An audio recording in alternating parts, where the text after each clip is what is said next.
ꯑꯗꯨꯝ ꯍꯥꯞꯆꯔꯤ ꯏꯆꯤꯟ ꯏꯅꯥꯎ ꯃꯌꯥꯝꯅ ꯑꯥꯗ ꯏꯆꯤꯜ ꯏꯄ꯭ꯋꯥ ꯃꯌꯥꯝꯁꯤꯡꯅ ꯑꯥꯗ ꯈꯨꯟ ꯉꯥꯛꯄꯤꯗꯅ ꯂꯩꯔꯤꯕ ꯀꯥꯡ ꯇꯨꯃꯤꯠ ꯃꯔꯛꯇ ꯑꯗ ꯏꯪꯈ꯭ꯔꯕ ꯃꯇꯝꯁꯤꯗ ꯑꯗꯨꯃꯥꯏꯅ ꯇꯧꯕ ꯂꯩꯕꯗꯣ ꯑꯩꯈꯣꯏꯁꯨ ꯃꯄꯥꯟꯗ ꯂꯩꯕꯅꯤ ꯂꯣꯏꯅꯕ ꯚꯤꯗꯤꯑꯣ ꯀꯩꯗꯣ ꯂꯣꯏꯅ ꯌꯦꯡꯖꯩ ꯑꯗꯣ ꯅꯆꯦ ꯍꯣꯏ ꯅꯇꯩ ꯃꯣꯏꯁꯨ ꯃꯄꯥꯟꯗꯒꯤ ꯑꯉꯝꯕꯗꯣ ꯃꯇꯦꯡ ꯑꯗꯨꯝ ꯇꯧꯖꯔꯛꯈꯤꯅꯤ ꯑꯗꯣ ꯃꯄꯥꯟꯗ ꯂꯩꯕ ꯃꯌꯥꯝꯁꯤꯅ ꯑꯩꯈꯣꯏꯒꯤ ꯏꯃꯥ ꯂꯩꯕꯥꯛꯇ ꯑꯋꯥꯕ ꯇꯥꯔꯕ ꯃꯌꯥꯝ ꯀꯩꯅꯣ ꯇꯧꯕꯁꯤꯡꯁꯤꯒꯤ ꯑꯩꯈꯣꯏꯒꯤ ꯑꯩꯈꯣꯏꯅ ꯃꯇꯦꯡ ꯇꯧꯖꯔꯛꯇꯦ ꯑꯗꯒꯤ ꯃꯌꯥꯝ ꯑꯩꯈꯣꯏ ꯏꯃꯥ ꯂꯩꯕꯥꯛꯇ ꯂꯩꯔꯤꯕ ꯃꯌꯥꯝꯁꯤꯒꯤ ꯑꯋꯥꯕ ꯃꯌꯥꯝꯁꯦ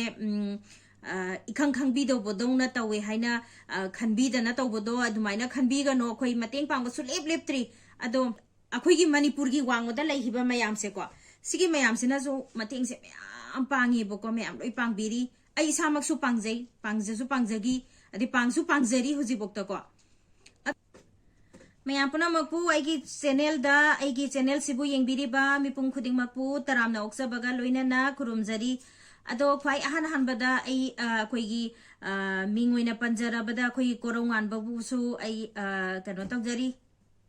सलाम तौजरी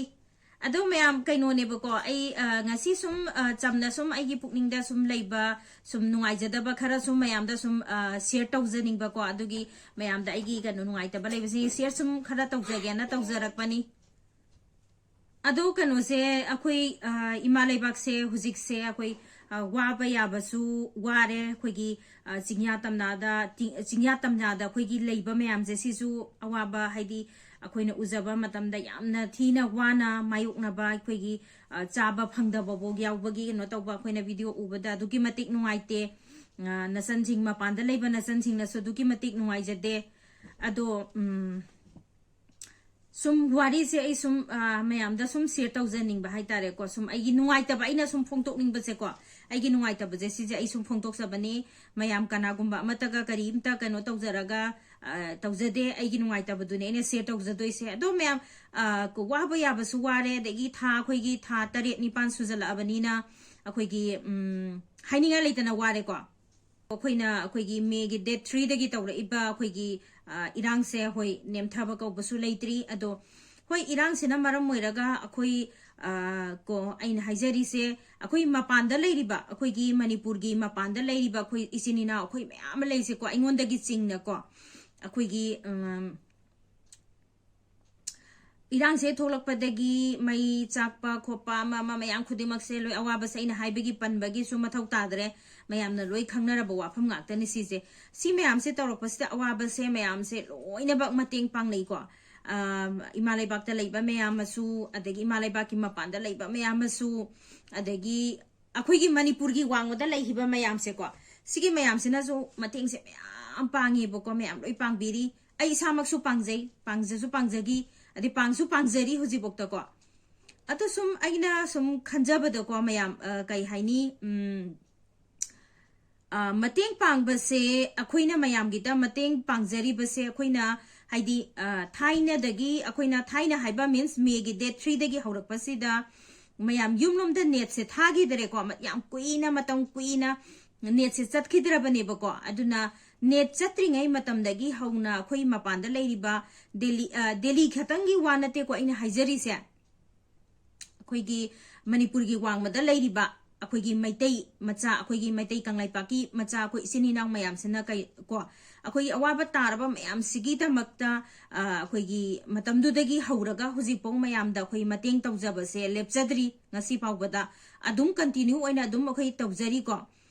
अचौबना अचौबगी अमाउंट अदगी यामदबना यामदबगी अंगम अंगमबसिदा मंतिकना बाहाइबा लेतना अखोइ इमा लेबाकता होय अखोइदी नुंगाइना सिदा तुमगा लेरिनी निंगथम थागी अखोइ इंगलबा मतम अखोइना ब्लैंकेट मनुंगदा अखोइना नुंगाइना आइगी युमदा लेबा मतम सिदा अखोइगी खुनजिबु ngaकपीरिबा इचिनिना खुदिंगमक हाइदी चिंग्या तमनादबु ओइरो अमदबु ओइरो इरांग थोइबा मफम खुदिंगमकता अखोइ इचिनिना मयामसिना लोइनबा ngaकपीरिबनेबा ngaकपीरिबा इचिनिनाउ सिंगिदमकता ओइना अखोइना ngasi बौक्ता अखोइ मणिपुरगी मपानदा लेरिबा अखोइगी मैतै मचासिंगना मतेंग पांगबसे लेपसद्रीबा को हुजिक फावबसिदा पांगसु पांगजरई पांगबसु हुजिक फावबसु लेपन लेतना यामबा यामदबा हाइबा थीदना अदुम हापसरी अदो हापसु अदुम हापसगिगनी कैनोदी अखोइना सोंदा तालगा खजिकता ओरबसु अखोइगी inaugai ago ibung ipa mayama ad awaba mayoknariba mayam moina ngakpibagi damaktani huzik khara santi oina akoi leirise ko adugi damakta akoi dum tawjakini tawjarakini tawjari ko ado matamdu da ko akoina haidi akoina mateng kha tawjagibado akoina haidi wakhanda khalubasu leite aduduna hoi aigi sugo aina mateng tawjakiba akoi sida akoi aigi hospital da thabak tawmina ba koigi akoi metai mesa akoi khara leader oiba akoi mari mangana punsan jaraga ba ko akoi Manipuri nataba isini naw mayam dagi so koi angamba khaigat naraga ko ayamba paisa da amount daga su akoi mamang da yamna tawja khare adu mayam nai gi video su dum yeng bi su yaurangani yeng bi da su yaurangani ko adu kaisu thoi dokte ai gi senga si aina tawja khibodo sum haiba gi wana te mayam ai sum tawja khibodo sum mayam da khanghan ning bai wani bu ko adu mayam akoi kainogi ima leiba kanglei paki mapanda leiba khoi meitai masa sing se sisina akoi kanglei paki masa sing sina khoi ima leiba ta wa ba taraba mayam sigi akoi mateng tawbide haina mayam na khanbi bado adu khanbi ganu si haijening baiwani da aina haijening ise ado akoi na dumaina haidi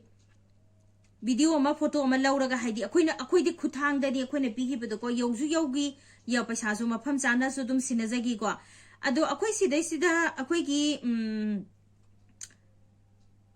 akoi sigi da natana akoi gi Manipur da gi natabada ko Assam gi isin inaw bongna isin inaw akoi gi YouTube tawba isin inaw Assam da gi phawbana bo aingonda call tawbiri haiba aina sidai se GP number hapada adu aina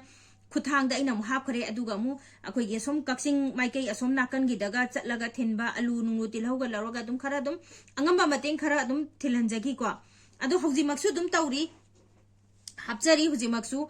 yumlomda akoigi lekai gi leisabi singna khaiba do adegi adu khaiba de leisabi haiba leitre mingi di leisabi na khaiba haiba ne do akoisu angamba dum leptana dum hapjari isininaw mayamna ada isilipa mayam singna ada khunga pi dana leiriba kang tumit marakta ada ingraba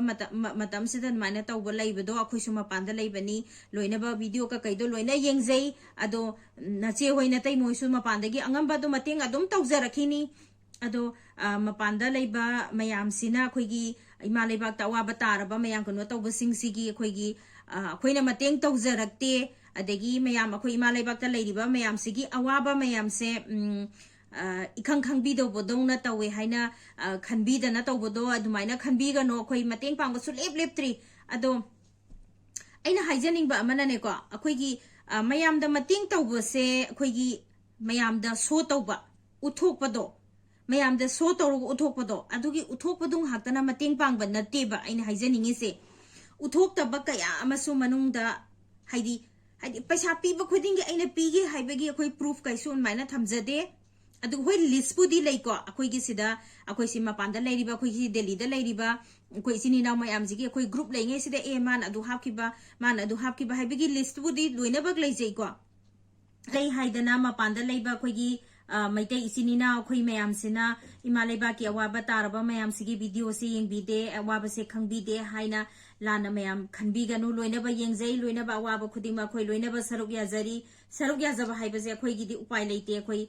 mayam da khoina angamba paisa khara yumlomda mateng tawjabasi natana ado mayam akhoi gi paisa mateng tawbase akhoi mayam se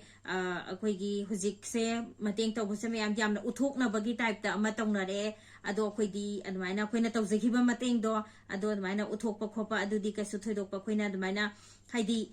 video namdana khotana uthokpa dodi akhoi tawdi tawjadre ado akhoi